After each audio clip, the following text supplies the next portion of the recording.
Futbol tarixidagi eng mukammal shartnoma. Xabaringiz bor, Cristiano Ronaldo Al Nassr bilan shartnomasini yangiladi va 2 yilda milliard dollarga yaqin pul ishlab topadi degan xabarlar chiqib ketdi.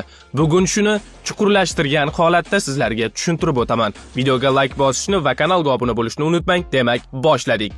Uning 1 yillik maoshi bilan tanishamiz. Yiliga 226 million 857 ming dollar, ya'ni so'mda 2 trillion 850 milliard 69 million so'm bo'ladi. Oyiga 18 million 886 ming dollar, haftasiga 4 million dollar, kuniga 620 ming 290 dollar, soatiga 25 ming dollar, minutiga 424 dollar, sekundiga 6,45 dollar. Har bir gol uchun 80 ming funt sterling bonus, har bir assist uchun 40 ming funt sterling bonus. Agar Al Nassr Saudiya Pro Ligasini yutsa, Ronaldoning o'ziga 8 million funt sterling bonus beriladi. Mabodo Ronaldo oltin butsani qo'lga kiritadigan bo'lsa, yana 4 million funt sterling bonus. Va xabaringiz bor, Ronaldoning shaxsiy samolyoti bor.